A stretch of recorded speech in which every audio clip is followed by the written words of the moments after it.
Hello, everybody, and welcome to a brand new episode of the Brain Food Show. We are making these on the regular lately. I am slightly surprised, also pleased. It's happening. This is Medieval Times Part 5, because what we wanted to do is we'll not make episodes for ages, and then we'll come back with 5 episodes covering the same topic, because, well, we want to appeal to everyone, and clearly, we're marketing geniuses. Yep. How's it going? The show grew a lot. This is the last one, though, right? Yeah, this is the last one in this series. The show grew a lot, though.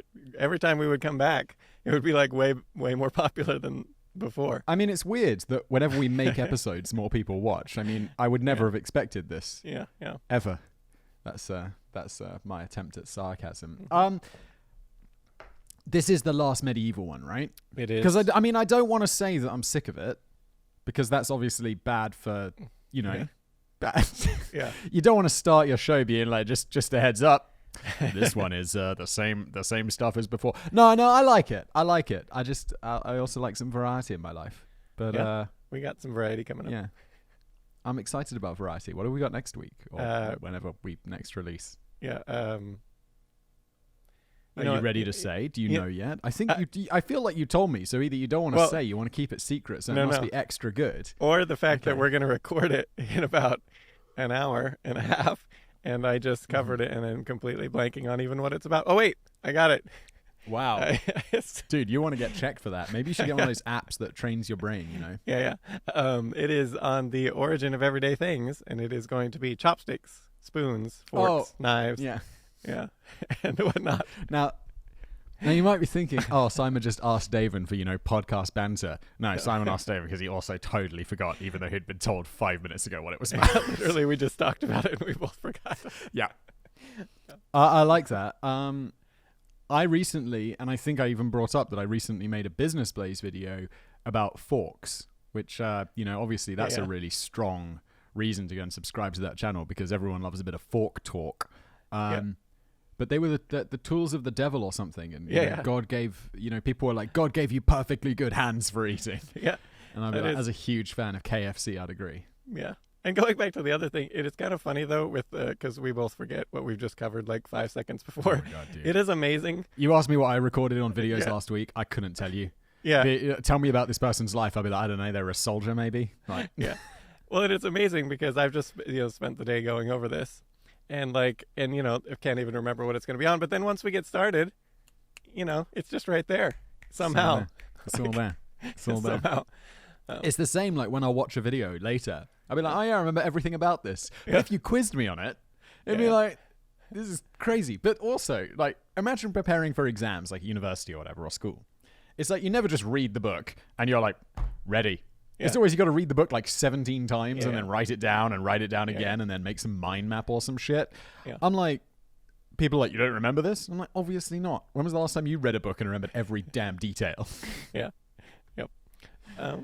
Well, should we get on? Yeah, we should. Start us with that appetizer. I'm eventually coming around to calling it the names you've declared it as. And don't forget, everyone, go rate or review the podcast for a chance to win $1,000. Review it anywhere. Oh God, you're doing my job for me. I think. Look at this. I didn't put it in the notes show this up time. And do my stuff and then. I need. Dude, look. Most of my stuff is I'm reading off a teleprompter. I'm utterly incompetent unless I have assistance. Like it has to be literally written down in front of me for me to be able to do anything. The funny thing about that is you do a really good job on that Business Blaze of sort of like ad-libbing on the fly, and that is so hard to do when talking to a camera. Like when talking, I could be like talking to you and telling you about something and just like go through it like really nicely.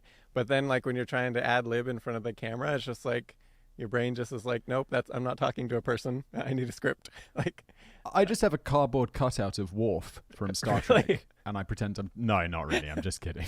But that would be this funny. is something I consider, especially at the beginning, because I wondered how I was going to do the show. Yeah. And I was like, I'll keep this super brief, I know, because people want stuff about medieval stuff. Yeah. I was wondering how I'm going to do the show, because it is hard to talk to a camera like that. It is. And I was like, okay, I'll print out a picture of a face and put it there. But eventually I just got okayed it, and I Yeah. was like, okay, this You just get works out comfortable. fine. Just pretend Well, there's 'cause a person there. It is kind of funny because if you see it in isolation, if people didn't know about a camera or anything, you're just some guy standing in a room in your basement ranting to yourself. Literally shouting at the yeah, stuff. like shouting, like it looks like you're a crazy person. Oh, my neighbors must think I'm insane. There's a. It was the office next to mine was empty for the longest time, and now it's opened up as a shop that sells like comic books and stuff. Yeah, cool. So I'm like, there's definitely going to be people in there, and they're going to be like buying comic books, and they're just going to hear some guy next door like randomly shouting like "Silence infidel" or something. You know? Yeah, totally.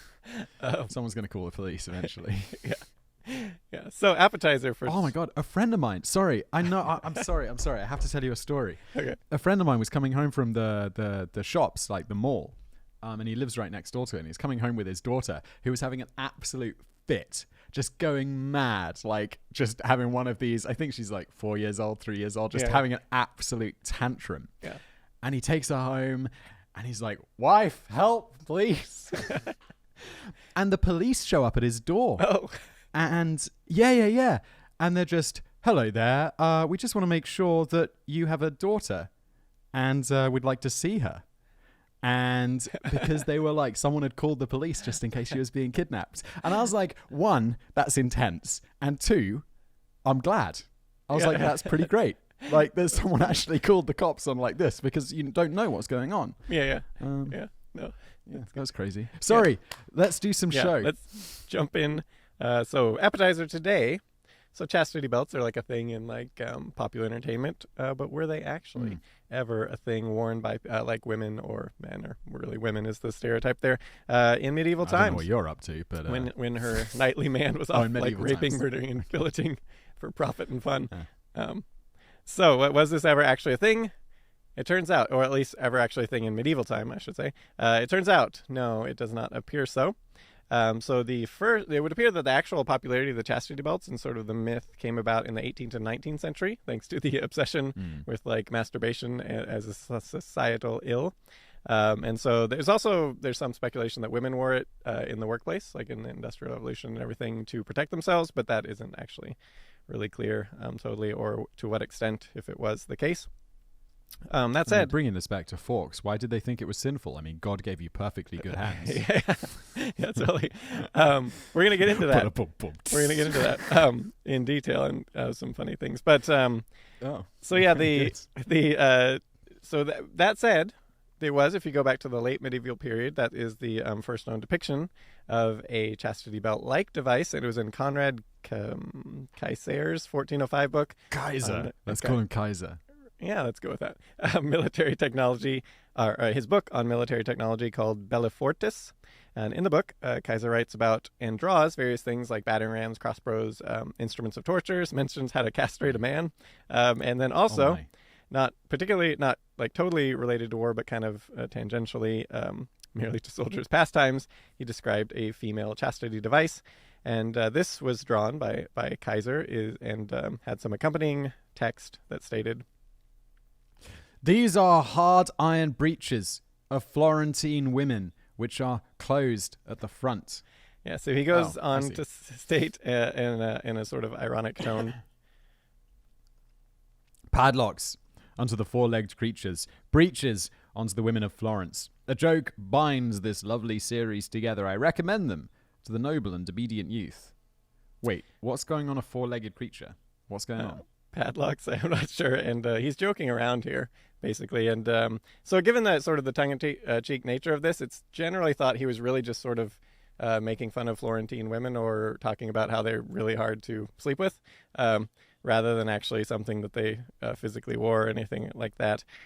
So that's generally thought what this was. He was just joking around. That said, several poems of the era do refer to chastity belts, but they don't talk about like these locking devices. They talk about they're just strips of cloth, like just kind of like, a special underwear or whatever. That's more like a sort of like a promise ring, like I'm going to wear this while you're gone, like this cloth is sort of, I'm not going to sleep with anyone else while you're gone, type of thing. Or so just sort of a symbolic thing.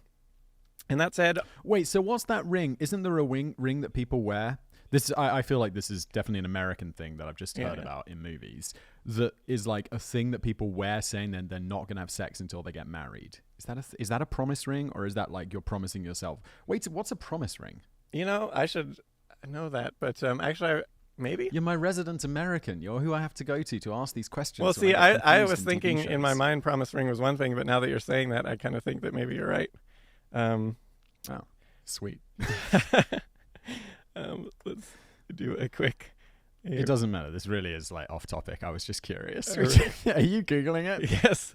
And a promise for okay, so it's that. I was going to say it was a promise to get engaged in the future, sort of like a pre-engagement.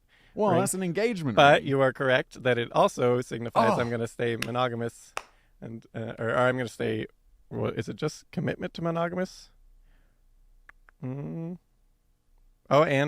Oh no, it's a purity ring that is the signify a pledge of sexual abstinence until marriage. So yeah, all right then.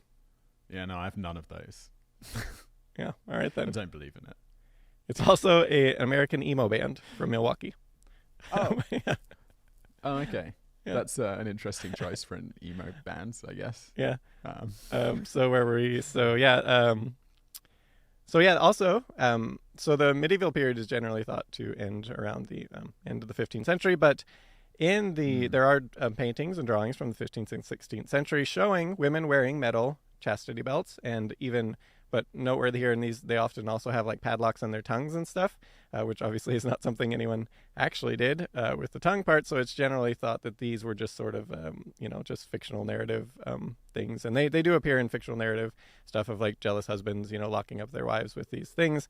But like, obviously, for the practicality sake of it and the way they're depicted here, it's just metal against skin, which is not going to, for an extended period, that's not going to work, especially for women. It's really not going to work out for you, and you're going to get like infection and all that. It's generally thought that this wasn't really a thing. So when did the first verifiable chastity belt come about? And so you'll often hear that it first appeared in 1388, owned by Francesco di Carrara II, the Lord of, Padua. The oldest city in northern. That is what I often hear. Yeah, often in conversation. Yeah. So the belt was supposedly designed for his presumably his wife, and it's on display at the Doge's Palace in Venice, and supposedly from this era. But the problem is why most historians don't think this one's quite accurate is because there's a lot of chastity belts supposedly from the medieval period that have since been shown to have not been when they do dating and stuff on them. And this one is just thought to help. It's not really known when this one showed up either in the collection or how it got there. And it's just thought it was probably just to vilify him as a supposed tyrant, because that was sort of a thing in popular history to sort of keep that going. And so to sum up on this one, there was a good read. I didn't read the whole thing, but part of it. Albert Clausen's book, The Medieval Chastity Belt, A Myth-Making Process. He sums up the whole thing on this one. Older studies of the history of Padua yield the same results and confirm that the identification of Francisco II as the inventor of the chastity belt was a myth, though a highly successful and long-reaching one. See, and when I was reading it, I was wanting to include this is a summation, but there's actually reasons, but it's not like a smoking gun reason. It's just like this, he's got this whole chapter on this part that's just sort of all kind of leans it towards that. So, and I thought it would be too boring to include the whole thing, so I just did the summation there. Good decision. Yeah. That said, there's lots of prominent museums who, for a time, and some still do, have medieval chastity belts on display. But yeah, like I said, when they start doing dating on the metal, not so much. For instance, there's one of the chastity belts housed at the National Museum of the Middle Ages in Paris. Was long thought to be belonged to Catherine de Medici, and labeled in the 15th century. But then in the 1990s, they dated it, and it turns out it was from the early 19th century, actually, is when it was made. Carbon dating's so cool. Yeah. I think we've discussed this before. But it's all of this stuff that everyone was sure about, all of these archaeologists thinking they're so smart. And then these future archaeologists comes along and he's like, yeah, it turns out most of that was wrong. We have better tools. Sorry, guys. That's if you want to read any interesting fact books or stuff like that from basically before around 2005 to 2010 is when they started to get good, but it was like it was basically when Google started to get really good and the internet started to be like super popular in like as the 2000s sort of progressed, that early time. Then the interesting fact thing started to get really accurate, because you have these tools of, you know, like you start to have the tools like to search old like newspapers and old documents and stuff like books, and they just didn't have these tools. And so you look at like the older stuff, interesting fact, is so wildly inaccurate. And it's not, you know, I mean, they had to like go down to the library, and they didn't have like these like every book, you know, scanned and searchable and, you know, whatnot. So yeah, so it's like, if I mean, you'd read a fact on Google and be like, I guess it's true, I can't possibly disprove that, and then the top 2 pages of Google are all repeating the same thing. Yeah. But then it's like, well, now there's like Google Scholar and Google Books and all of this, you know, archives. Yeah. It's so easy to search. Yeah. When you search on Google Books, and it's just like, yeah, well, we found this entry on page 237 of the second edition of this book from like 1942. You're like, what is going on? And the same, like the British Archives is really, you can like search all the like court records in like British history, and they have so many of them just scanned there and searchable. And that is so handy when looking up British history stuff. And yeah. Do you remember we used to have Ancestry as a sponsor on, I think it was Today I Found Out. Dude, this was so cool. And they gave me like free access. And I was like going through, the records are crazy. Like I got back like many, many generations, and you're just looking through like old wedding certificates from like 1920. And I'm like, oh, my great grandparents got married on this day. And you're like, that is wild. Yeah, and like it's just wild. Yeah, same like searching for graves, like, and has their good signatures stuff, and, like, from the oh, that's crazy. Yeah. No, it's wild. Yeah, the tool's available. The one sort of exception I will say is Cecil Adams, I think it is.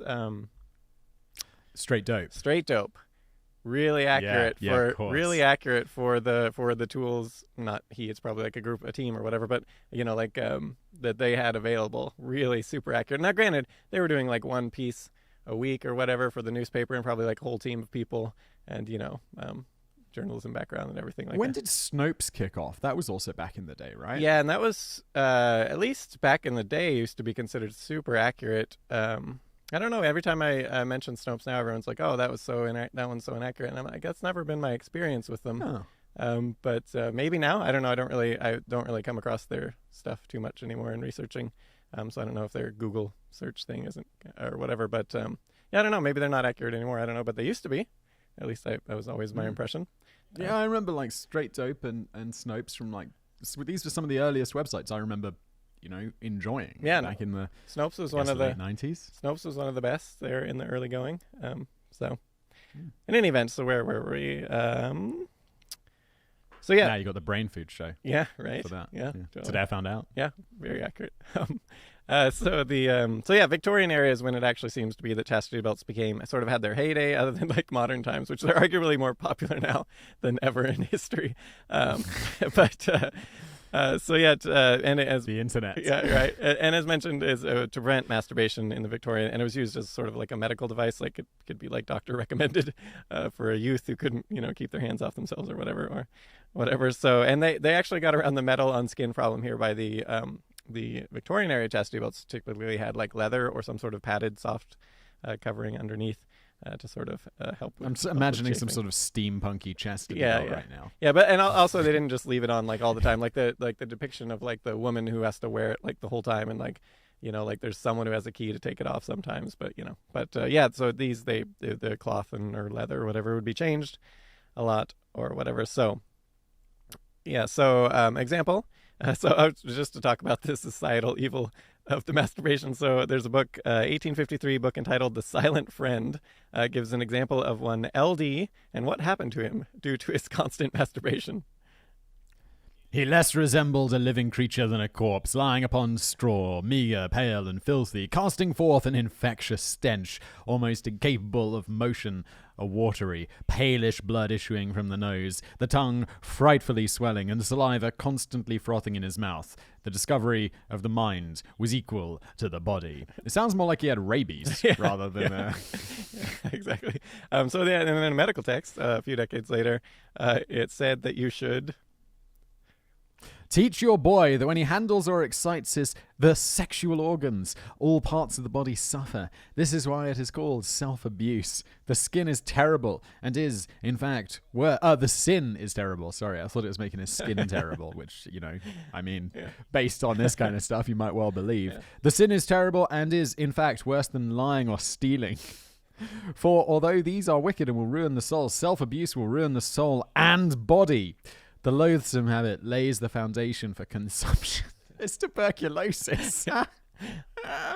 Paralysis and heart disease. It makes many boys lose their minds. Others, when grown, commit suicide. I love this. Yeah. So the only thing they're missing is it. I don't know if you were told. It was like the joke that it causes blindness. Yeah. That was like This was always okay. Yeah. So that also a few centuries before that, just one of my favorite quotes from Martin Luther, the famed that guy. priest. Yes, he has so many good ones. I was actually going to include a whole aside on this, but I decided not to because it's already really long, this episode. Oh, I know this quote. Yeah, this quote, he has so many good quotes about all sorts of things. He had we have that episode called like Martin Luther's potty mouth, and he was just like, swore like a sailor, like in just everything. He just compared everything. Like it's such a contrast to like a modern day priest. Like when you just look at how he wrote his sermons and stuff, it was quite entertaining. He used to have these things where he's like pooping on the devil and stuff like that and just describing. See, I'd be much more into religion if that was, it's really funny. The priest was telling, it's really be into that. His analogies and things like this and the things. But anyways, this is one of his quotes. So he's talking about how he's basically talking about how the Catholic Church was sort of encouraging the sin of masturbation by, requiring all the clergy to be celibate and everything. So as he states, nature never... Excuse me. I was getting too dramatic. Nature never lets up. We're all driven to the secret sin. To say it crudely but honestly, if it doesn't go into a woman, it goes into your shirt. Oh, Martin Luther. That's great. So people should go check out classic Martin. Yeah, go check out that episode on Martin Luther's potty mouth because it's really good. So fast forward back to the 19th century, and according to the Cultural Encyclopedia of the Body, in some circles, also on top of that, girls were not allowed to even ride bikes or horses for fear that this would simulate masturbation.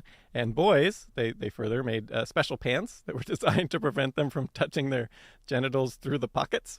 No pocket pool for them. And then on the extreme end, of course, they could be prescribed, or a doctor could recommend chastity belts, for that sort of thing. And then we're going to talk about some more fun quotes because why did everyone think this was bad? Because is it in the Bible or something? No, I mean not really. Actually, it comes from the and we'll get into this on Mark Twain's Some Thoughts on the Science of Onanism. But there was that whatever his name was, Onan something in the Bible in the Old Testament where he was supposed to impregnate his dead brother, so he's supposed to impregnate her former wife. Yes, he had a duty, right? Yeah, and so instead he just slept with her, and then instead of getting her pregnant, he would just pull out and then spill his seed on the floor or whatever. The Bible's dirty sometimes. Yeah, totally. And this was actually spill his seed. We're gonna cover this in the Origin of Everyday Things, but actually this was like the most popular method of birth control through most of history, and it's extremely effective. And we're going to get into how people always, whenever we mention it, everyone's like, "Oh, you shouldn't recommend that because it's not effective." No, it absolutely is effective. We'll get into it. I was having this we've done a video about this. I was having a discussion with someone the other day about this, and they were like, "Well, because of birth control becoming a big thing was it the 1950s and stuff with the pill?" And wait, hang on. I think their argument. The argument with the pill, which does make sense, is it gave women control. Yeah. Whereas before it was pretty much only the man. Yeah, you just had to trust the guy that he would do that. That's the same with prostitutes and everything. That's how they would keep from getting pregnant. That was the most popular, and some of the lowest birth rates coincide with when that was the most popular method of birth control. And we'll get into just how you'll be shocked, or people, you won't be because you already know this, but people will be shocked. I'm really shocked. I'm incredibly knowledgeable. Yeah, at how effective. So anyways, but the problem with that story from the Bible is that the thing that it seemed God was getting angry about was not so much the pulling out, and clearly he wasn't really masturbating in this story. It was more that he was not getting his dead brother's wife pregnant as he was supposed to be doing. He was just sleeping with her. And so he was... Come on, Onan, you had one job. Yeah, but this has been, of course, interpreted, or it was interpreted as being showing why masturbation was, and I think with the Catholic Church, isn't it like you're not supposed to even, or at least it used to be, some circles you're not even supposed to like use condoms or whatever, like no birth control or something like right. that. So Yeah, probably that's all Catholicism, right? I don't know that that's so much the case anymore, but I really don't know. So people can. Well, I imagine not. Yeah, but one I would think. like the. Yeah. Don't we have a cool pope now? Isn't there a cool pope? Yeah, I think that's the general consensus. He's probably into condoms. Yeah. Well. Yeah. Like he's all poor and stuff, and generally like quite chill. Yeah. Whereas the previous guy seemed like a bit. Or was it the guy before that? Who was the guy with all the weird shoes and the gold hats and stuff? Who was like a bit more traditional? See, I don't know. I actually tried to John Paul dude, and then like I had a series at one point. I had an author who was pretty good, and so I was like, all right, here's what I want to do. I want to do an article on every single pope. Like, let's just start from the beginning and go through it. And this turned out to be an effort in futility because it turns out like it's just not documented well, or like even like some of the like who was the this or that pope, and like nobody knows like a lot of it until more modern times actually. So we abandoned that quite quickly. I wanted to do something about ancient Egypt like that. Yeah, going through all the ancient Egyptian people. And people are like, we don't even know if these are the same person or not. Exactly. Okay. Yeah, so that was the difficulty. There were some good ones that come out of that, like the Pope who wrote the romance novel. Like he was quite the, Oh yeah, he was kind of a funny one because he was young as well, right? Was that? Was it? There was the young guy I thought it was the guy who wrote the romance novel and had the like sketchy past, and then he somehow like skipped a few things to become the pope. Yeah, he had a really weird path there because he was like totally like he had a super sketchy path for a pope. I mean, he was just more common, like sleeping with all sorts of women and like all this, and then he writing like a really popular romance novel among other like an erotic literature and this, and then like later he just sort of I don't remember. It was a weird progression to him actually getting elected like a random thing as pope, or appointed maybe I should say. And then have you seen that show The Young Pope with Jude Law? I don't know. It's recent. It's relatively recent. I feel that it's HBO, but I'm not sure. Which one? Where Jude Law plays like he's this bad dude and he becomes elected Pope somehow. No, he gets up to all this shifty stuff. It's quite good. Yeah. It's quite good. Yeah. I'm sure like quite offensive to the Catholic religion. But I enjoyed it. Yeah. I'm not Catholic, so there's that. Yeah. So let's get back to Mark Twain. Yeah, let's get on. Mark Twain's. He's got to a lecture he gave on the Stomach Club, or to the Stomach Club in 1879, and it was as noted there or previously, some thoughts on the science of onanism, and so he's just. Oh my God! Is this all one quote that I have to read? Oh no, it's really long. There's a couple really long ones, and this is just him lecturing on. Yeah, he's just lecturing on masturbation. At the time it was a very taboo subject, as you can see from these examples. But so he was just making fun of talking that much in this show. Yeah, he was making fun of the whole thing here, and it's pretty entertaining. Shall I do it? Are you ready? Do it. Homer, in the second book of the Iliad, says, with fine enthusiasm, give me masturbation or give me death. Caesar, in his commentary, says, to the lonely it is company, to the forsaken it is a friend, to the aged and to the impotent it is a benefactor. They that are penniless are yet rich, in that they still have this majestic diversion. In another place, this experienced observer has said, there are times when I prefer it to sodomy. Robinson Crusoe says, I cannot describe what I owe to this gentle art. Queen Elizabeth said, it is the bulwark of virginity. Cetewayo, the Zulu hero, remarked, a jerk in the hand is worth two in the bush. The immortal Franklin has said, masturbation is the best policy. Michelangelo said to Pope Julius II, self-negation is noble, self-culture beneficent. Beneficent. Is that the right? How do you say beneficent? Beneficent? Sure, go with it. Who knows? Who cares? Self-possession is manly, but to the truly great and inspiring soul, they are poor and tame compared with self-abuse. Brigham Young, an expert of incontestable authority, said, as compared with the other thing, it is the difference between the lightning bug and the lightning. Solomon said, there is nothing to recommend it but its cheapness. Galen said, it is shameful to degrade to such bestial uses that grand limb, that formidable member, which we votaries of science dub the major maxillary, when they dub it at all, which is seldom. It would be better to amputate the os frontis than to put it to such use. It continues. Mr. Darwin, was grieved to feel obliged to give up his theory that the monkey was the connecting link between man and the lower animals. I think he was too hasty. The monkey is the only animal except man that practices this science. Hence, he is our brother. There is a bond of sympathy and relationship between us. Give this ingenious animal an audience of the proper kind, and he will straightway put aside his other affairs and take Hawet. And you will see by his contortions and his ecstatic expression that he takes an intelligent and human interest in his performance. Yeah, so then he goes on, and I cut it out. But then he concludes with...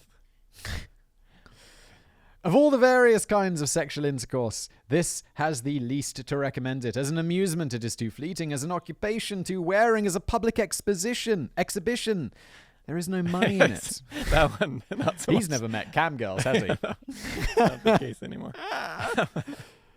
Oh, it is unsuited to the drawing room. And in the most cultured society, it has long been banished. It has, at last, in our day of progress and improvement, been degraded to brotherhood. With flatulence. Among the best bred, these two acts are now indulged in only private, though by consent of the whole company. When only males are present, it is still permissible in good society to remove the embargo on the fundamental size. So, in concluding, I say, if you must gamble away your life sexually, don't play a lone hand too much. When you feel a revolutionary uprising in your system, get your Vendome column down some other way. Don't jerk it down. I'm so confused as to what he's saying. Is he saying having a wank's good or bad? He kind of goes back and forth a little bit. But the general thing is but it's sarcasm. He's sarcasm, right? like here it's bad. But yeah, it was kind of a lecture he gave though. So yeah, no surprise in this era was when chastity belts sort of had their heyday, and then sort of went away, and then just more recently have made a resurgence, and probably more popular today than ever before. So I would say so. I mean, because before, I feel like any sort of anything sexual that is outside of the norm is now more than ever. Yeah. Because maybe not more than people connect. Maybe not more than ever, because I would say, like, you know, when you're talking like Roman times, and it wasn't until like they had that period where like even like the church would vilify everything sexual, but before that it was people were more sort of like free, and then nowadays sort of coming back around. Yeah. I don't know. I think if you're into something these days, you can find other people who are into that because of the internet. Yeah, that's true. Whereas even in Roman times, a lot of stuff I'm sure was acceptable. Yeah. But I'm sure some stuff like societally, I mean, like, but some stuff wasn't. Now with the internet, it's like, one, there's probably an app for that. Yeah. And two, you could buy whatever you want on the internet and it arrives in an unmarked brown box. Yeah. It's true. That's true. Like, for sure. Yeah. Yeah, I don't know. But also the Romans were pretty crazy. So, Yeah. So, the bill now. The bill. Yeah. The bill. Ad spot. We don't have a sponsor. We don't have. So, well, we do. We'll go with, I don't know. What side projects? I saw that the other day for the first time. When did you start that one? Ooh. This month, 3 weeks ago, I think. It was basically, I've got a channel called Mega Projects, which is about mega projects. Obviously, that's how I always advertise it. It's creative. And a lot of people were suggesting things in the comments that didn't really work for a whole Mega Projects video. So I was like, cool, that'll go in a list or something. So I do like little lists of things that weren't quite mega enough, and it's called side projects. You can subscribe to it if you want to, and if you don't want to, that's also totally fine. Yeah. I know I have a lot of channels. Yeah. What you should definitely subscribe to, Highlight History. It's an up and comer. We're back on the wagon, and it's rising fast. Back on the wagon with that. Yeah. It's like the way I describe it. I don't know. I wrote an ad copy for it the other day, and I was like, it's kind of like Today I Found Out, but just more history and more. The video production is also a little more documentary style, a little bit, I would say. Yeah, it's a little bit more fancy. Yeah, it's a little more fancy. Not like super fancy, because that would be too expensive, but it is more fancy. Yeah, fancy videos, fancy, expensive. Yeah. But yeah, it gets more. What's Fact Quickie? Fact Quickie is the well, it's go subscribe to Highlight History. What's Fact Quickie? Fact Quickie is the one you made fun of me for calling that, because you're like, dude, I remember your email. You were like, dude, you're going to be known as the Quickie guy. Yeah, I was wondering if maybe that's just a British expression, but then you were like, no. I thought that. We said I that as kind well. of thought that was funny. So, but yeah, so that one is going to be that one actually. You're also the man who called the brain food show appetizer the main course. Bill, I think we should take away your naming privileges. No, we totally should. Today I found out it's like the worst name of anything ever. I name everything horribly. So it's like a thing. But Fact Quickie. But you love it at the time. No, I do actually. Yeah. Fact Quickie is going to be a condensed today, I found out. And the channel's already up, but it's not like what you see there is not going to be what it is. It's just condensed. I've already got, I don't know, I got a ton of episodes. Just got to actually have them produced and everything. But it's just condensed today, I found out. So if we might have a 15-minute, it's going to be, every video is going to be 3 to 5 minutes. So no matter what the topic, and it'll just be compressed to that. So a very quick version, because a lot of people request that. And then, yeah, I don't know. I got some others, like Ancient Marvels is one that I'm going to do coming up, and which I couldn't believe that name wasn't taken. Ancient Marvels. That's actually, I feel like it's a good name. Is it not like, I feel like there's like a documentary? That's what I thought. That's maybe Ancient That's what I thought. But then when I was Googling around, no one on YouTube, but also it wasn't really coming up anywhere. So I was like, hey. I originally wanted to call mega projects, mega structures. Oh. And apparently there was a huge documentary series from Discovery in like the early 2000s or something called Megastructure. And I was like, oh God, I got to read all my graphics. Yeah. Because I was like, I'm fairly sure like megastructures is a word in the dictionary, so it's not going to be. But I'm like, I don't want to get in trouble with Discovery. Well, so, and major screw this. mega projects actually opens it up a little bit.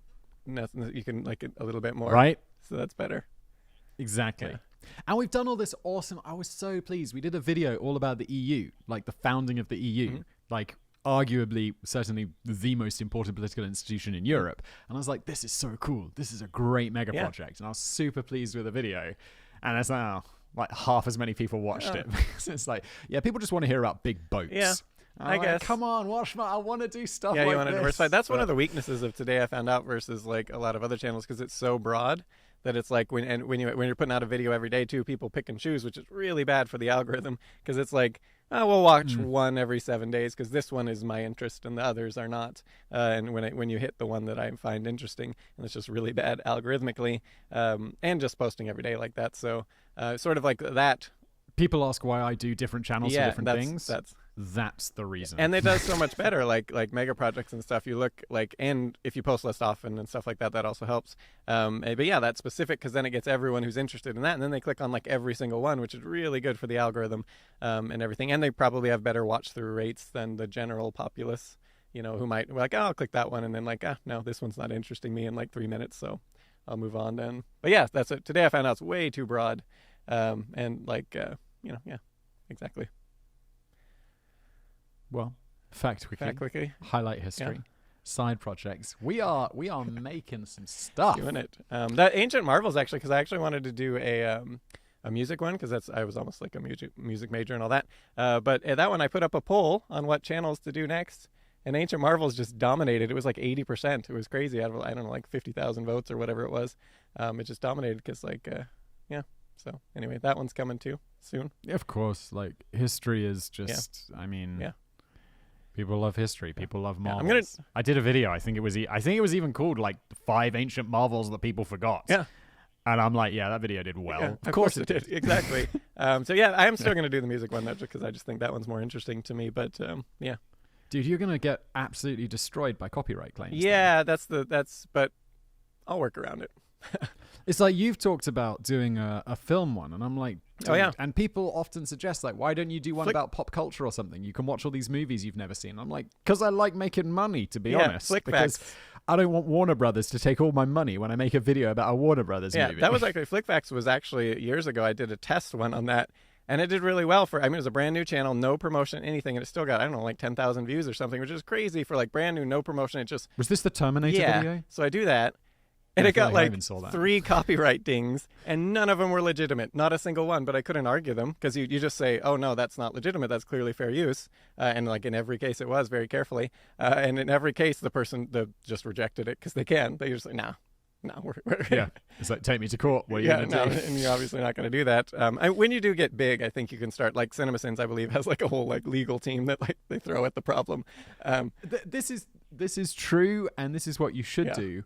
But I don't want to be running a law firm. Exactly. I want to be making videos. No, and this is why I've never. It's like, I have no interest. I will in this. do the flick facts. I will jump on that at some point, but it's why it's always sort of been on the back burner. Like every time there's time for something, like I don't want to mess with that right now because it is just going to be like a nightmare of like every single video is going to get dinged and just have to. Yeah, so you know what's definitely out of copyright?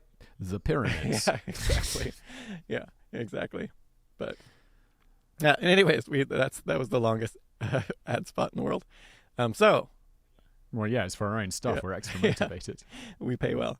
So the main course, today is, let's see. Yes. Okay. So and again, in sort of popular entertainment, you often have this idea of like this person being from modern times going back to medieval times. Wait, we haven't done the main part yet? No.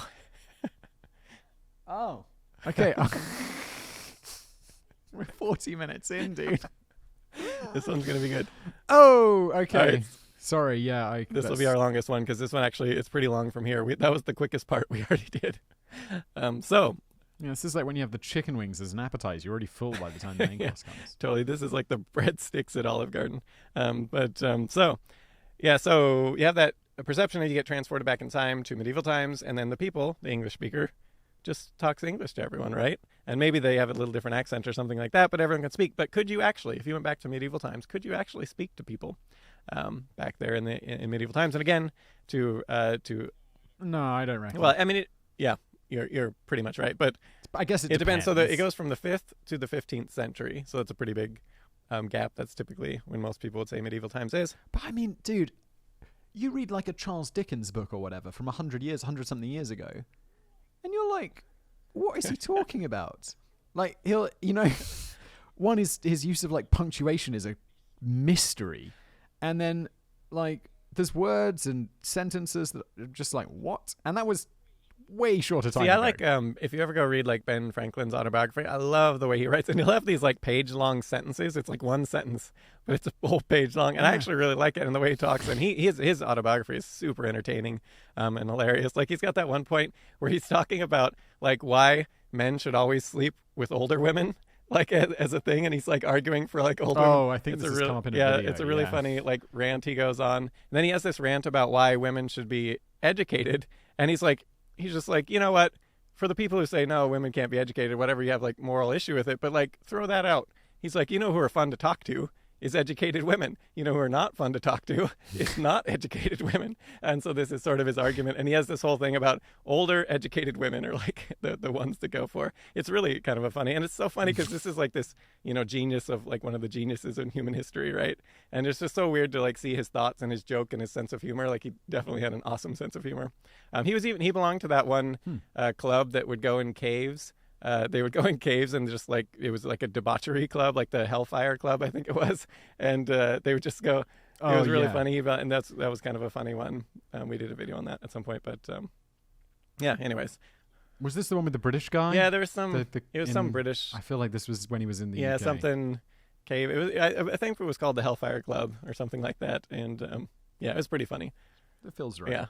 You can still, I think, go visit the caves of that one. I think it's like a tourist thing now. But in any event, so we're going to look at the question of can you speak English to people in medieval times and whether you can or can't. And as we already sort of spoiled a little bit, they can't really. But when could you? How far back could you go and then speak English and be able to be understood and whatnot? So, and this one actually, it's more than just the words, the vocabulary and stuff, as we'll get into here in a bit. So to begin, we're going to do the normal rant about grammar Nazis, which that dictionary episode we did, which the whole thing was just ranting about that, is one of our most popular podcast episodes somehow, which was shocking. I think it was number 2. Yeah, I really like it. Was number 2 on the list, and it's literally, I think we just titled it like something about the dictionary. I don't remember. It's not, but yeah, super popular. Well, dictionaries are extremely popular, and everyone's interested in them. I read it every day. Yeah. Exactly. So loads of words and stuff. So language evolves really rapidly, contrary to what many a grammar Nazi would wish. And so, and lament. And we're going back to like Cicero. So the Roman orator Cicero. So pretty much as long as there has been grammar of any sorts, people have complained about it changing. So Roman orator Cicero, like he scorned changes, such things as punctuation, when punctuation started to be introduced around that time. And so he was mocking this, and he said, when and how long to pause to quote. Ought to be determined not by a stroke interposed by a copyist, by the constraint of the rhythm. Yeah. I fully disagree. Yeah. Dude, like, as someone who reads stuff for a living, it's having the comma in the right place. It's really handy. Yeah, and this was the thing, is back then you couldn't just take a text, like a speech, like in this time, and read it. Like, you couldn't just pick it up and read it to an audience like you're reading stuff like right now. Like, you can't, it's not possible. You had to study it. Because there's the thing, you don't just not have punctuation, you don't have spaces between words either. It's just all one run-on thing, no punctuation, no spaces, and that's it. And so I kind of wish you'd put something in here as an example of that for me to try and attempt. Oh, I got one for you. I didn't actually put it in, but I do have one. Well, I guess it. Well, I mean, yeah, I mean, it won't come across to people, but I'm gonna. Well, can you paste it in? I'll have a crack at it.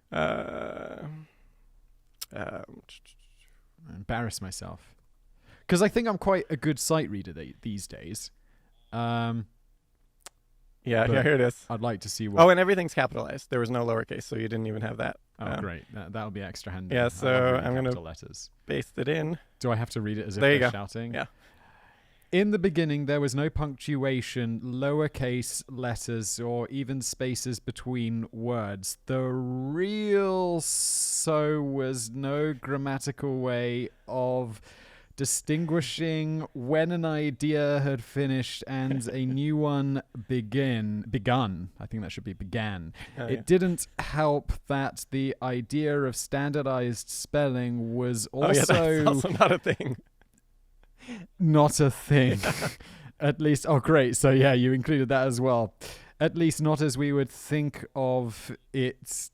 Add a swearer left to muddle their way, and as others were left to muddle their way through any text as best they could. Unsurprisingly, understanding what a particular work was actually saying on the first read through was pretty unwell heard of at the time. That was not bad. That was not bad for a wall of capital letters that is all together. But you could, although you did get the spelling all correct. Yeah. You except for began and begun, unless I was wrong about that. Yeah, I think you were right. But there was quite a lot going on in my brain. But yeah, so imagine it's all different spellings. It's just sort of, and then imagine, like, you couldn't just get up and give a speech, like a really stirring speech, as these, like, Romans, that was like a thing. They would give up and give these stirring speeches. You couldn't do it just by reading. Like, you just couldn't do it. So you had to practice. No, that was. You had to get it, and it was like it was an art and a skill that you had to practice a lot. And so, so then punctuation gets introduced to sort of start to help this a little bit, and Cicero didn't care for that at all. He was like, you know, in my day, we didn't need no punctuation.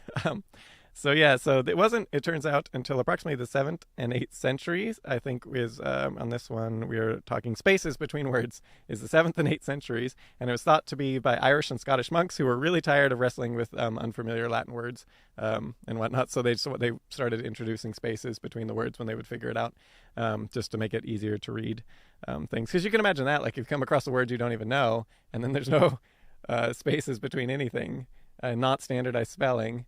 And like this, it's just like, you know, that would be really hard to translate and whatnot. So it was also around the end of the 8th century that Charlemagne helped introduce lowercase letters through the monk Alcuin, who he asked to develop a unified alphabet, and that included these lowercase letters. So that's when lowercase letters started to become a thing. So when sort of summing up the sort of evolution of language and everyone constantly groaning about it. So Betty Berner of the Linguists Society of America, she sums up.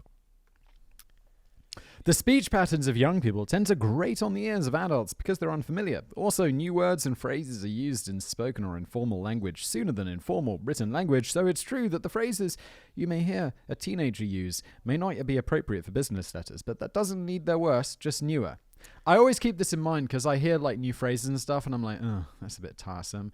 But then I check myself before I wreck myself because you don't want to be a Nazi about this stuff. Like, the one recently that I hear people saying is like to spill tea. Are you familiar with this? No, I'm not.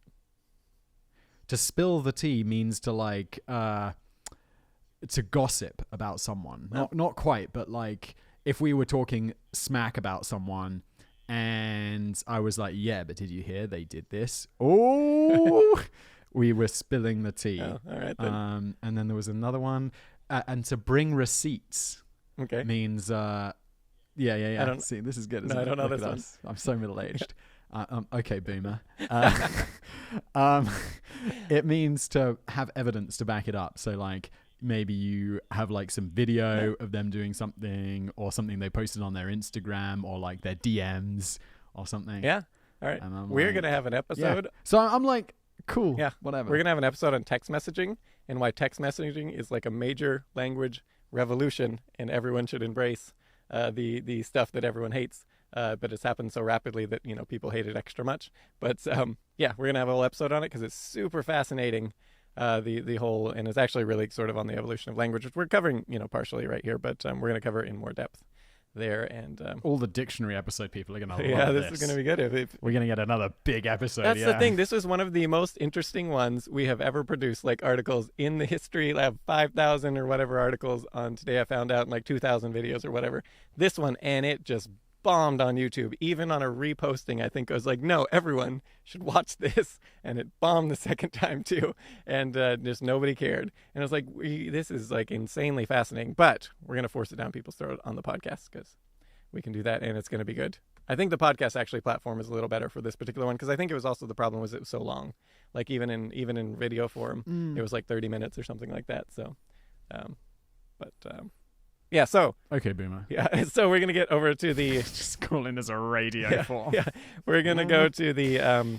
or I should mention about accents. So not only do you have language evolving rapidly at time, you also have accents changing over time. So pertinent at the topic at hand. So I think we've mentioned this before on like that episode of the pirate, that famous female pirate who was like the most successful pirate of all time by far. And then she sort of got to retire and like got pardoned and... Like, I think she became like some sort of noblewoman or something just because they couldn't stop her. So they just made her a noblewoman and pardoned her. But anyways, so if you travel back to Shakespearean times and listen to the bards speak, most people think of like the received pronunciation, like the really ultra, high end, British accent or whatever. But in fact, he probably talked more like the Pirates of the Caribbean pirates and whatnot. So... That's just sort of an example of the accents change over time. So that's going to be an issue when looking at talking back. And we'll get into it's actually even more of an issue than you might think. But so even like today, there's still places in Britain or the UK where you can go. And if the people talk with their native accent in English, but like they're native and don't try to make it sound more Englishy, like even most English speakers wouldn't be able to understand them. Oh, dude, 100%. Yeah. Like I didn't understand what people from the north are saying. Yeah. And most of the time. Yeah. No, I mean, that's kind of an exaggeration, but there are definitely places where it's like, what? And those people know how to switch their speech to be more English-y, but they are speaking English, just, it's like little different dialects and things like that. So so all this is a bit of a problem for going back. And the other huge problem, so say you do invent the time machine that is never covered. I don't think there's any popular media I've ever seen it covered on. Maybe there's a book or something somewhere. If you invent a time machine, it needs to be a spaceship. It absolutely has to be a spaceship. So we're just going to cover this because I think it's kind of fascinating. The Earth, orbiting around the sun at 66,600 miles per hour is how fast we're moving there. And the Earth itself is rotating on its axis 1,070 miles per hour. And so there's, for kilometers, what is it like, I don't know, 1.5 times that? Did you get the kilometers per hour? I don't know. Something like that. I don't know. So just it's really fast. It's really fast. That's the point. And the whole solar system is orbiting around the Milky Way at 560,000 miles per hour. On top of that, our galaxy is hurtling through space relative to our local group of galaxies at about 670,000 miles per hour. Super fast. So all this motion is taking place. So even if you just go with that 66,600 mile per hour orbiting around the sun, that's the only one we're accounting for, not even all the other stuff that's super fast. That is 100,000 feet per second or 19 miles per second. So whatever that is, like, 25 or 30 kilometers per second is how fast. So if you go back, and so for reference here, the boundary to space is about 62 miles. So if you go back just a few seconds and you're on the surface of the planet on the opposite side of its rotating, you will be in space, even just 3 seconds, officially considered to be in space. Dude, even worse. Yeah. on the other hand, you could be like several miles inside the planet. Yeah, exactly. If you're on but then when you think that, and that's just that one metric. If you go all that relative motion that's happening, you're definitely You're going to be in space if you just go back like just a couple seconds. And if you're going back, Dude, a couple of seconds. Yeah. Fraction of a second. Exactly. And if you go back to medieval times, you're off. You're very far away from Earth. You're gonna have to. Yeah. You're gonna need Your spaceship is gonna have to take you far. It's gonna have to be fast, and you have to have good supplies and all that, and whatnot. So, and I think they could deal with this in I'm glad popular. you brought up the supplies. Yeah, because popular cinema. They could just say, "Oh, the time machine works more like you're like some sort of like wormhole or something," and so you can calibrate it to always take you to the exact space where the Earth will be if you. Yeah, or like it anchors itself to. Yeah, like something. they could cover it, but no one ever mentions it. It could just be like a couple sentences of line that would just fix the problem. A hard sci-fi would deal with this, like some hard sci-fi books. Yeah. Like they're not going to mention it in like. Yeah. Back to the Future. Yeah. But like in books where it goes into a bit more depth, they do discuss this kind of stuff. I've never come across it mentioned. I'm sure there is some, but it's because I can't be the only one who gets annoyed by that. But in any event, so I feel like the anchoring thing has been mentioned in some book where it's like you need an object that was present throughout time to like anchor it. The time. Dude, this is all so fictional. Yeah. I mean, yeah. It doesn't really matter. Yeah. So. Where are we now? So just although good reference point for. Although look, if you've invented a time machine, you've probably thought this through because you're real smart. Yeah, we should hope so. But this at least discussion of it helps make this ensure that this will be the longest episode we've ever produced because we're not even halfway through yet. So after you invent the time machine and you do a quick stop to kill baby Hitler or bring Mr. Rogers back to teach his parents better parenting and life lessons to teach their kids. Wait, what happened to Mr. Rogers? Mr. Rogers is only the greatest saint of all time. Oh, well, I know who he is, but like, how do you bring him back? Well, you go back in time a little bit, grab him, take him back to go teach baby Hitler's parents. Oh, you mean take him back to like Hitler? I thought because I'd never heard of Mr. Rogers getting hit by a bus or something. No, so we're not going back in time to save his grabbing life. Mr. We're just going back Rogers. to take him back to Hitler. Well, grab to teach his parents some life, some good, love everybody, accept everybody type of things. And let's then just kill Hitler. No one minds. It's okay. But killing Hitler doesn't actually work. Like, look, if you're on your mission, but killing, yeah, you got to kill. You got to kill them all. And then if you're, at the same time that eugenics thing was so popular the world over, like even like Churchill and all these were quite in support until the Nazis kind of killed that. To everyone was like, oh, wait a minute, they took it to the logical extreme. That we're all kind of in support of, but they took it like to a whole nother level, and then the popularity of eugenics and stuff died out rapidly after that. So like, well, the Nazis were also operating on a very flawed model of not that I'm defending eugenics in any way, but the Nazis not extreme, wrong. Yeah, that's because they weren't eliminating. I mean, yes, they were eliminating people who had disabilities and potentially genetic disabilities, but they were also eliminating homosexuals, and it's like. That's not genetic. But then they weren't going to reproduce anyway. Or Jews or gypsies or Slavs. And it's like, well, these weren't, this was the Nazis' ideal of an Aryan race, which is not exactly what eugenics would argue for from a scientific perspective. Again, not defending eugenics, just extra shitting on Nazi interpretation of eugenics. Oh, yeah. Just the mention of eugenics is... we did that, or I don't think we've ever made it into a video, but I did an article on it, the history of eugenics, and it's quite fascinating. You have everyone from like the greatest person in history, besides Mr. Rogers, Teddy Roosevelt, who we've covered so much. Even he was like, yeah, that eugenics, like we bad people shouldn't be allowed to reproduce, and like this was just a thing, kind of most everybody thought up until the Nazis, and then everyone was like, wait a minute. Let's backtrack a little bit on that. So, but anyways, in the comments of that one, which is just covering the history, everyone was like, oh, like raging about that we were even talking about eugenics, like in the comments and stuff. It was like, all right then. Yeah. But well, it's a bit weird when you can't have a discussion about something. Yeah, and can't just cover the history, which is super fascinating. People took issue with the thing that I said it was fascinating. That's you, which I don't know.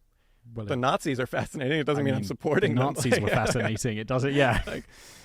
Like the genocide is fascinating. Like that fascinating doesn't imply good. It's and seemingly like every woman on the surprise. It can be bad. It can be good. Yeah, seemingly every woman on the planet loves serial killer like drama or like podcasts and like this, and it doesn't. They're fascinated, but it's not like it's not like supporting it or whatever. Yeah, but anyways, Wait, they're not supporting it? yeah, no, the use of the word fascinating really triggered many people on that one. Where are we? Oh, someone got triggered the other day from. Oh, what was it? You wrote in, or whoever wrote wrote that Ireland joined the UK. Yeah. And they were like, we didn't join. You forced us into it. And I'm like, join doesn't imply that we didn't. Yeah, it doesn't it's apply. Just join. Yeah. It means two things join together. Like, what you're talking about? Yeah, and you can't. And it was like we're not going to do a big aside on that video on like. Because it was about something else on just like what the intricacies of Ireland joining the UK. Like that wasn't the topic. And that could be a good other video about things. But yeah, you got to be sometimes. So where are we anyways? So we're going back in time. All right. So you've invented the time machine. You're going back how far? Could you go back? And it turns out not super far. Oh my God, what are we talking about? I'm so lost. on how far back in time you could go and still speak English to people. Oh, about speaking English, yeah. It is not that far from. If you can speak German and Dutch too. Did we just do like 10 minutes on eugenics? What is going on? If we can do, it's okay. The next podcast episode is super short. If you can speak German or Dutch, then you're going to do a lot better. Like if you can speak German, Dutch, and English, you can read a lot of Old English really well. You're still not going to be able to speak to people though, for reasons we're going to get into. Even if you could read if they wrote it, which is also a problem, which we'll get into. We're going to get into all this. So how did English develop? So we can start if we're going to go back to like the 5th century. So we have so a lot of English developed at the series of invasions was sort of the product of Germanic tribes known as the Angles, Jutes, and Saxons around the 5th and 6th century. So right at the beginning of this medieval times. And there's also a smattering of Latin kind of in the early going, and that gave us most of what is Old English. So if you want to look back at a Connecticut Yankee and King Arthur's Court, so one of the popular literatures where someone does go back to this time in King Arthur's time, at least supposedly when King Arthur lived. Is that Mark Twain? Yes, it is. And so 6th century, that's around when this is. So this is kind of this early period and whatnot. And so looking at like some actual English in the ballpark of this period, so we're going to go to the 9th century in the Anglo-Saxon Chronicles. It has the following. And note here for when you're pronouncing, it's going to make a lot more sense if you make the SC makes the SH sound in this next part. That helps make it a little more sensical. Bright in England ist 100 lang and 200 brad, and her sins on Pam Ignant Fief Gapodu, Ashlich Brit. Oh, remember? The SC makes the sh sound. So then you'll get this one will make more sense. This part will make a lot more sense if you make the SC make the SH sound. English, British, Scottish,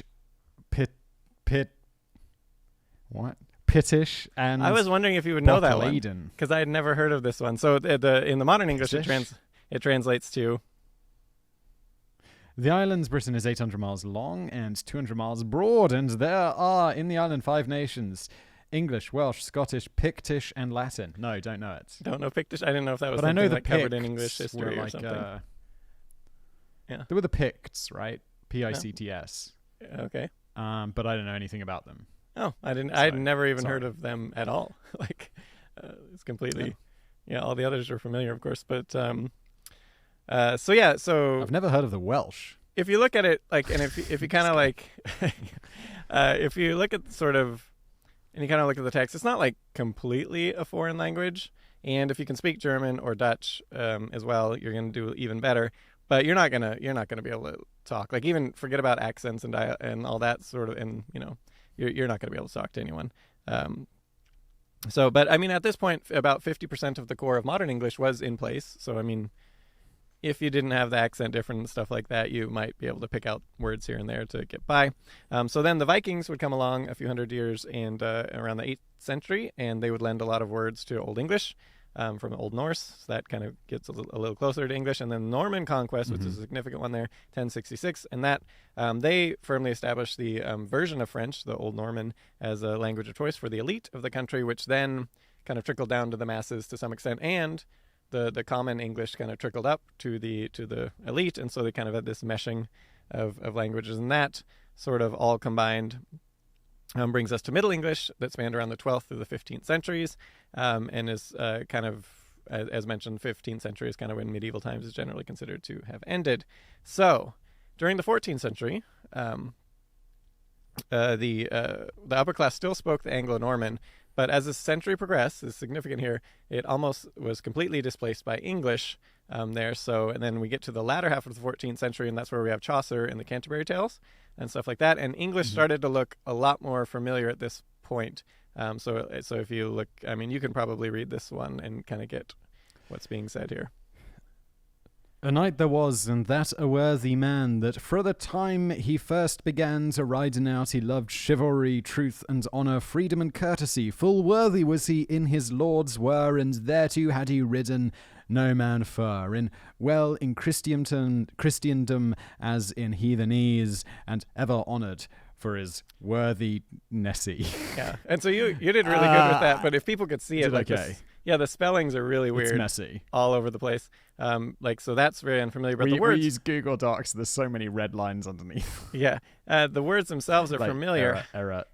So at this point you think, oh, okay, I could understand this because if they're speaking, I'm not having to read it. But no, you would not be able to understand it actually in a conversational way because this predated something. And you want to talk about rapid change in language that probably people of the era lamented like crazy, is the Great Vowel Shift.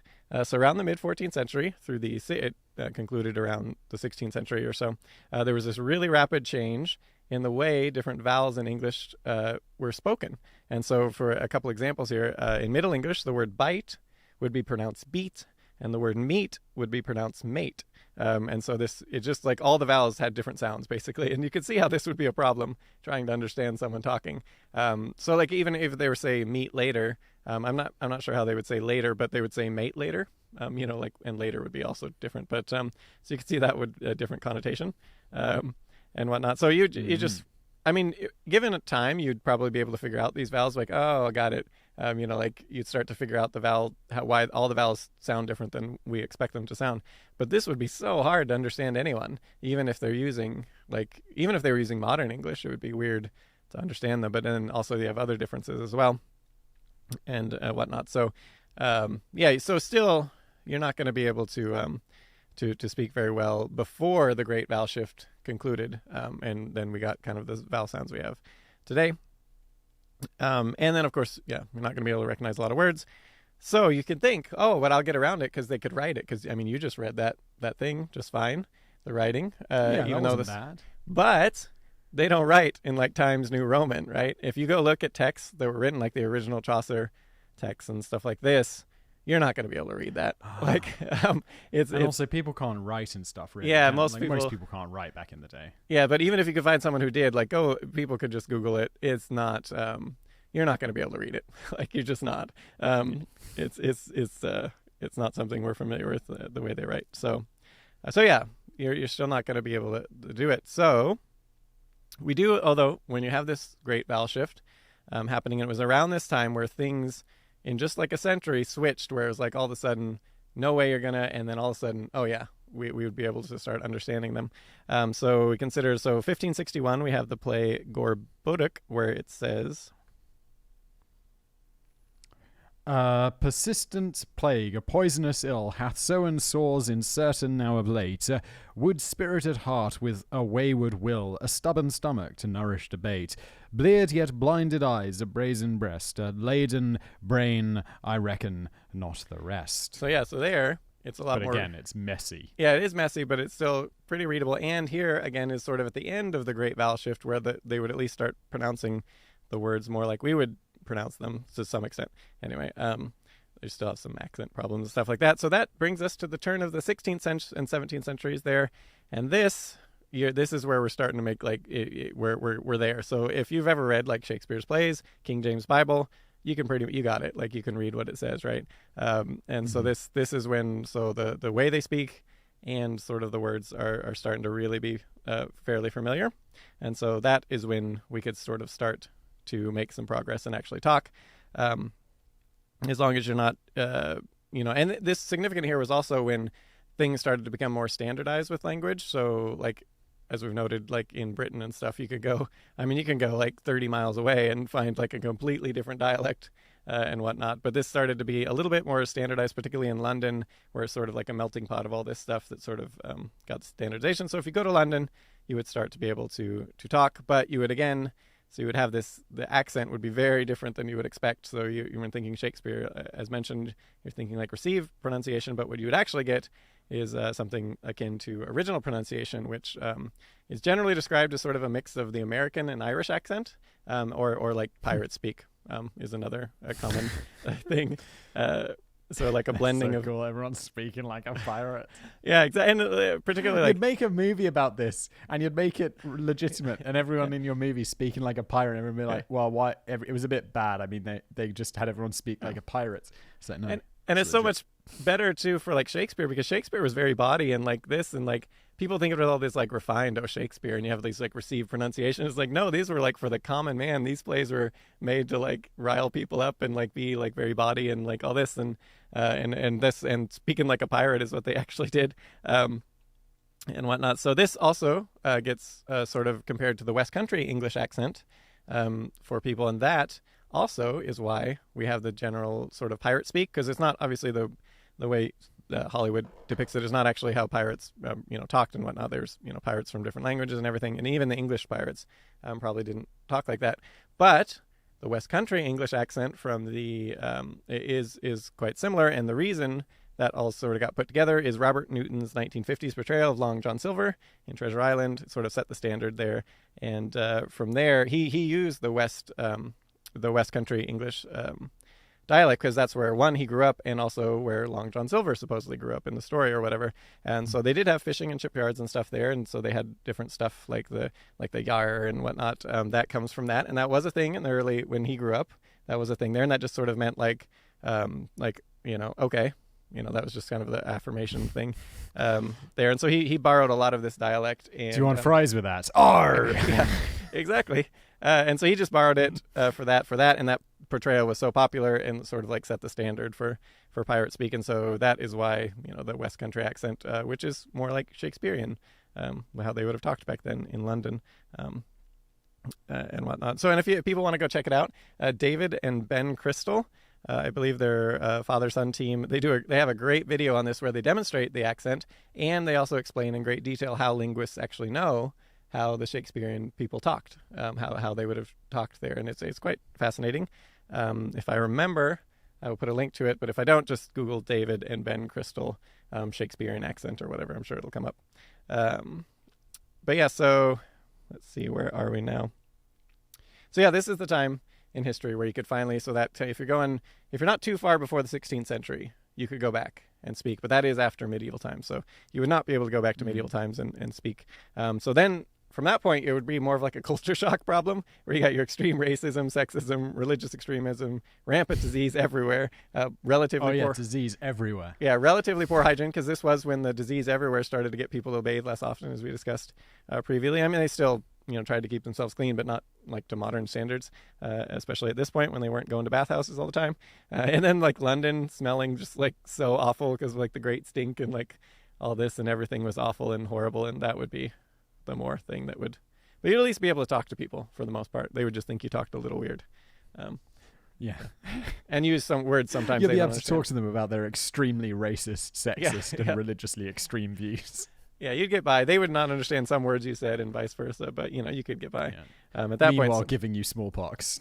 Yeah, exactly. And your immune system's probably crap compared to theirs, because they're living with this their whole life, so they probably have like awesome immune system or all sorts of things, and you're like, getting diarrhea the first second you just like breathe the air. So it'd be bad if you gave them COVID though; they'd not be able to deal with this. Yeah, true. You could give back. They'd be like added to the list of other shit that's killing us constantly. Yeah, the new plague. So that is the main course for today. Which what are we on now? Like, I don't know. We've been talking for a while, but we're gonna have a dessert. You mean time wise? I don't even know. I fell asleep for it. No, I'm just. Yeah. We are having a dessert anyway for people who want more. So this, we're gonna talk a little bit about more being knighted. So like we talked in the previous ones about the historic knighting and stuff. But what about today? Like, what's the process? What do you get for being knighted? Do you get anything for being knighted anymore, or did you ever? So we're gonna. Did we do a video about this? We did. I liked this one. Yeah. is kind of interesting. I know the answer, so I won't spoil it, I guess. Yeah, yeah. And so, yeah, so first let's talk a little bit about, the knighting process and what. So you have different orders for people that don't know. And so the queen can appoint a person to whatever order she wants, although there's usually some other groups that recommend. And then she just kind of goes with it usually. So different orders of knighthood. And so, for example, so it looks like, so the members of the military or civil service, if they get knighted, they tend to go in the order of Bath. And then so like people who's work in like foreign relations and stuff will usually go to the order of St. Michael and St. George, stuff like this. So they have different ones that are common. But the most common one is the Most Excellent Order of the British Empire, which is so like Bill and Ted, like excellent adventures, like most excellent, dude. Yeah, that's the most. If I had that, I'd demand people pronounce it that way. It's most excellent. And we're gonna discuss because like popular media and stuff generally, if you're a British person and you're popular enough and for a long enough time, eventually someone might nominate you to be knighted, and that's sort of how people can recommend you, and then they'll look into it and see, oh, did you do something significant enough? And if you're talking about an educator online who gets like 50 million views a month. This is never going to happen. No. This is never maybe gonna not happen. today, but let's say you continue to progress, and in like 10 years you have 150 channels, as you would, and then you're getting like 1 billion views per month, and you're educating the masses, and until you made Business Plays, I think you had a chance, but you'd ruined it. Like, that's true. that. Yeah, now I shit on stuff too regularly. Yeah. Yeah. No, I also don't live in the UK, so. Well, but you don't have to. British citizenship, right? Still, that's true. Yeah, that's true. And I think there's a chance because you're talking about you get nominated by enough people. There's already been a poll. Have you seen the poll? Google yourself. It comes up. Oh God! And there was actually a shocking number of votes to make Simon Whistler a knight, which would be hilarious. I think it would be even more funny to have like Carl Smallwood, though. Dude, it would never happen. It'll never happen. I promise you. Yeah, but it could. And give knighthood to Simon Whistler for his work on educating and entertaining the people. Let's see, what is it? Oh yeah, this one. I don't know if this is the one from before, but it's almost 1,500 signed things, and like who even did that? Like, is not even mentioned anywhere. But yeah, that'd be funny, Sir Simon. And then you could. The Most Excellent Order, you could just demand people always be like the Most Excellent Order of the British Empire. But in any event, so yeah, the Queen, she can switch. She doesn't have to go with what the recommendation is. She can do whatever she wants for whatever branch or whatever that is put. There is one branch that's the Queen's own will, the Royal Victorian Order. She's the only one who can choose that one. It can't be recommended or whatever. But so that's kind of the general thing you'll get put in. And a lot of people don't know there's rankings within. You're not just like a knight. There's different rankings and stuff on there. And certain different grades on most of the orders. Not all the orders. Some of them don't. And also most of the time it's a knight or a dame. But there is one, the Order of the Garter and the Order of the Thistle both have knight or lady. Is sort of it's a single grade one, and just like if you're a guy or girl, so it's lady instead of dame. And then there was another one where the Knight Bachelor, which is only men and it's only knight, is the single grade. But there are rankings, and depending on the ranking, you can have different stuff. So if you're a low, like a commander, member, or companion or lieutenant of a lot of the orders, you can't call yourself sir or dame or whatever but you can append like OBE for Officer of the Order of the British Empire to your name, but you can't be a sir. Which is sort of sad. This is all very familiar to me. Yeah. You can't be. That's like sad because, in the end of the day, well, they're lower ranks. They can give you one later. Like you're not. Yeah. It's very rare for someone to be just KBE, the knight rank immediately. It's like you'll get an OBE, then you might get a CBE, then you'll get a KBE. Yeah. Like, it's not all at once. But that's just because it turns out that this is really the only benefit you get from being knighted. Is that you get to call yourself a sir, dame, or lady. I mean, these people don't even get to do that. So yeah, that's sad. I don't know. That's like the fun of it. But yeah, so well, it's still like very prestigious. It's still very like it's quite an honor to. Yeah, it is. Like even get an OBE. It is, and you do have some cases like like Bill Gates. Bill Gates KBE. He was knighted or whatever. Yeah, but he can't call himself a sir He because can't he's not British. unless he changes his citizenship or gets He becomes British. or he gets dual Sure. citizenship, and then he is allowed to then use the thing. And his wife also, Melinda Gates, is also she's been she's a dame or would be if she became a UK citizen of some sort. But so yeah, and on that note, a lot of people don't know foreigners can be knighted for if they do something sufficient to qualify, or the Queen considers, or whoever nominates. But yeah, that's basically all you get is like sir or dame, and you do get a raised profile, like you say, it's like an honor. But given that most people who are knighted, I mean, for the most part, tend to already have kind of a raised profile, at least within their industry, if not the wider world, it doesn't really do a ton there either. So because they kind of already have that. But yeah, so and do you get? So we didn't. I don't think we ever really talked about in ancient times. Like, did you get anything back then? I don't think we really mentioned any monetary benefit, and no, like it's never been the case that you really got anything for it, monetarily or whatever, for being knighted. So like as the Royal Collection Trust notes, so since anyone granted the title of knight would, to quote them, be expected to have the financial ability to support the honor of knighthood so that he could provide himself with arms, armor, houses, and the required number of armed followers to render military service to his sovereign for a minimum period each year. Yeah, so you didn't really get anything. anything. So it's like, yeah, if they're making you a knight, you don't need money. Yeah. And so, well, and back then, if you're a knight, you can kind of like a low-level noble at the least. And so you can kind of rape and pillage and get all the money from that. Well, it's kind of, it's like, when you start getting free stuff, you don't need the free stuff anymore. Yeah, if you're really famous. Like, yeah, exactly. Not even really famous. Like, we get a ton of sponsorship stuff. That's true. And like companies sending me stuff. And I'm like, this is cool, but like, this would have been way cooler 5 years ago. Now I'm just like, yeah, okay, thanks. Yeah, like, yeah. The endless unopened boxes. Yeah, it's true.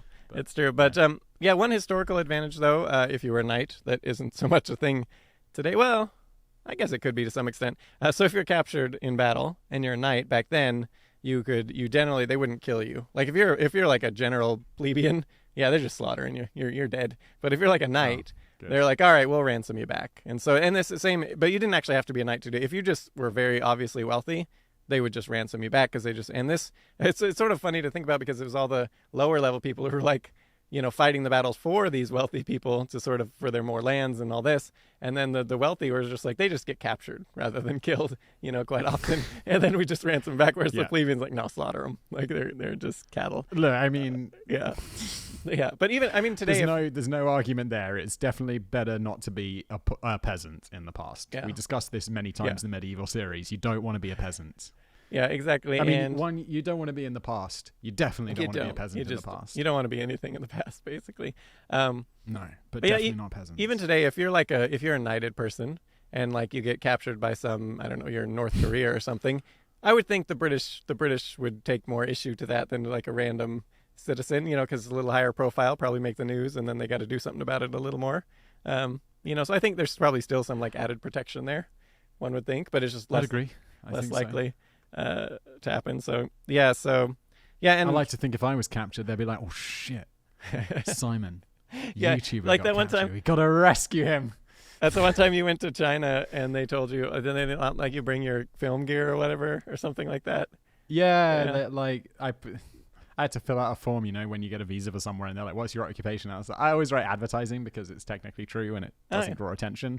Yeah. And I guess they Googled me or something, because they were like, tell me what you really do. And I'm like, oh, okay.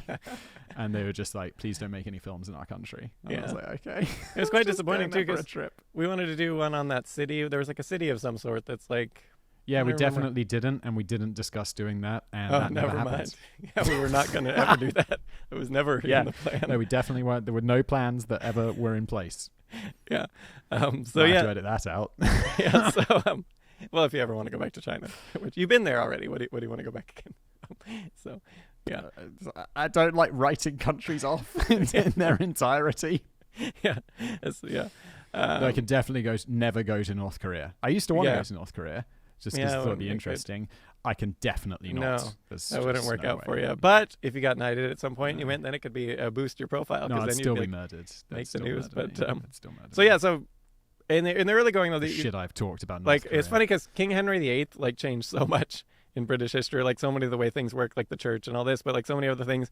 But he also changed. He was the one who changed it. So he was then the only one who could knight people, and that's why the queen is the one to knight, or she can appoint someone to knight in her stead. But like this became, it was the monarch was now the only one who could knight people, because before that, if you were just sufficient rank of like of a nobleman or like a captain of the guard or this sort of thing, you could make other people knights. That was the thing people could do until King Henry VIII in England, and he decided only he got to make knights, which made for really good political benefits for him, because he could, he got to be the one to make everyone knights and stuff. So well, that works out for him having that power. But so the act of knighting itself, so historically we talked about before, like you have all this ritual bathing and all this and stuff, and presumably everyone bathes nowadays before they go and dresses up and everything. But so nowadays what actually happens, the actual process, you go there, they put a little thing like a pin on your shirt beforehand, and so that when the queen, you go there, she will give you this medal signifying your rank, and the pin, basically she gets to hang it from that, and that's the first thing. And if you're just one of these lower orders, that's really all that happens. So you have that's pretty much it. But if you're going to be an actual like full-on knight or dame, then you also get the little shoulder touch with the sword, which usually start the right and the left, on top of the medal thing, and this is your little dubbing. And note here, she does not say, as is common in a lot of media, where she'll be like, "Rise, sir, so-and-so." She doesn't say anything. Sometimes she'll just talk and joke around with the people, but like there's nothing official being said, or she might not say anything at all. Or whoever, if she appoints someone to knight you instead, like they might not say anything. But so, and also if you just get the medal, like I said, you're not allowed to be a sir or a dame or call yourself that. It's quite unfortunate. It's like the one cool thing. And everything's like still ritualistic a little. There's the knighting stool, which is like an official thing. I think it's like a century old or something like that, and immaculately maintained, but it's the same stool, and that's what you kneel on and whatnot. And the queen uses her sword, her personal sword, which was the sword of her father before George VI, when he served as the colonel of the Scots Guards. So she uses that. That's her personal weapon. She's the only one who gets to use that sword, even if she... Awesome, she has a personal weapon. Yeah, It's totally. a sword. They all do that knight, because they have to have their own sword. So she can appoint someone to, and then they have to use their own sword. And so this is a funny story. Wait, the knights really get swords? No, the ones who are dubbing them, like the dubbing. So the ones she appoints to make knights. So yeah, that's the disappointing thing. You don't even get a sword. Like, I think that should actually be a thing. Like, you should definitely get a sword, like a custom sword that has like some sort of... Didn't what's his face? Didn't Terry Pratchett, when he got knighted, he made a sword for himself? He had one. Yeah. He had one forged. And I think, that's even more fun, I think, would be to forge it yourself. Would be pretty cool. Your own sword or whatever. I get the feeling if you're a knight, you're probably busy. Yeah. Like writing books, or like, I don't know, saving the world. And he was funny because he actually lamented. So he had this sword made, but you're not allowed to carry it in the UK. He can't carry a sword around. Oh yeah, you can't carry anything over 3 inches, I think it is. Yeah, like he's literally a knight, and I think there should be an exception in the law. If you're knighted, you're probably not going to go on a rampage, so you're safe. But like, you should be allowed if you're an official British who goes knight. on a rampage with a sword? Yeah, but like he should be allowed to carry that sword. That should have been like an exception. Just because he's a knight, he gets to. But speaking of the sword, so Princess Beatrice once. This was a news item that they denied. Everyone involved denied it for a few years. And then it came out that no, that is actually what happened. So she jokingly likes to take, her father, Prince Andrew's sword, his ceremonial sword, the official one, and like jokingly knight people at parties. That's like a thing she does. I love this. Yes. It's such a great story. Yeah, so she jokingly knighted James Blunt, but she was swinging the sword around when she was doing it, and she accidentally slashed Ed Sheeran's face, and almost took his eye out. And so he got the cut. And then afterwards, they all like, no, that's not how he hurt himself at the party. But then later, Ed Sheeran started to go back on that, and then his manager, Stuart Camp, was like, yeah, that's exactly what happened, and they were quite upset. They should have embraced that from day one. It's such a cool story. It is. You're like, yeah, it happens. Yeah, but I think because the royal family doesn't make Princess Beatrice like sort of like drunkenly waving the sword around, the official sword, and like knighting people. I think it makes her sound cool. Yeah, it does. But yeah, so all right, we've already covered that part, and yeah, so you don't get a fiefdom, peasants, nothing. I feel like you should get like some land and like a sword. That should be just a thing. It's not going to be super expensive. They don't, not knighting people every 2 seconds. That should be added to the title just for fun. But yeah, it turns out. Completely agree. Yeah. While it is a great honor, it turns out about 2% of people who are officially deemed worthy and they can be knighted, reject it for whatever reason, about 2%. And so this is not public record, really, and there are reasons why it usually isn't, but we do know some, like comedian John Cleese. He rejected and famously said he was more honored having a lemur, the Avi Cleese, named after him. That's kind of a... And David Bowie. Wait, what is that? I don't know. He just... That's some sort of lemur that... Oh, a lemur. Yeah. Oh, that's how you would say. Isn't that... It's lemur? a type of cat or something? Isn't it like an animal? Yes, you're correct. That's probably... Yeah. Yeah, and David Bowie wasn't... Wait, maybe I might be my pronunciation. No, I don't know how to pronounce anything. No, I'm pretty sure you're right. So yeah, so that one, and then David Bowie was another one who he turned it down twice. Twice David Bowie turned it down. Yeah. I don't think you should be offered it twice, to be honest. If you turn it down once, Yeah. I feel like that should be like, no, you don't get it. You don't get a second shot at it. Yeah, but he did, and yeah, most of the time when people turn it down, well, often it's not even known, but even when it is known, their reasons is usually not made public. But yeah, we do. You can do. Some people do like freedom of information requests and sort of sort this stuff out, and whatnot. So that is the process of being knighted, and you disappointingly, you get nothing really, and you definitely should get like a little cottage or something, and like a little something and a sword. I don't know, man. Like being knighted's pretty cool. Like Yeah. Like I don't know. At least in the UK, at least my perception of it, it's like if you got knighted, Yeah. it's No, like that's pretty top notch. Yeah, like, that's cool. As long as you get to be called a sir or a dame, I think that makes it way cooler. If you're just like the little, like your KBE or whatever, yeah. I guess it looks good on a resume. Yeah. If you're like applying for a job or something. Yeah, but I don't imagine that many of them applying for jobs. Yeah. It's like, I feel like once you get your knighted, you're not really putting together a resume. Yeah, probably not. But yeah. All right, that is today's lengthy episode. And then we're gonna... Yeah, indeed. Super lengthy. Yeah. So I'll just wrap it up and say thank you everybody for listening. If you made it all the way through, hero. Yeah. If you'd like to give us a review, yes, do that wherever you get your podcasts. When we get to 1,000 reviews on Amazon US, we're going to give a $1,000 Amazon gift card away to some lucky winner who left us a review. It doesn't have to be on on iTunes US. It's just that's what we're using as our benchmark. We'll go through all of the major platforms and dig someone out. So that is that. Check out, what did we plug today? Side projects, highlight history, Fact Quickie, and all of these things. Ancient Marvels, which has nothing up, but also Fact Quickie, the videos that are up are nothing like the ones that are going to be up at some point soon. Well, there you go. Thank you everybody for listening. Mm-hmm.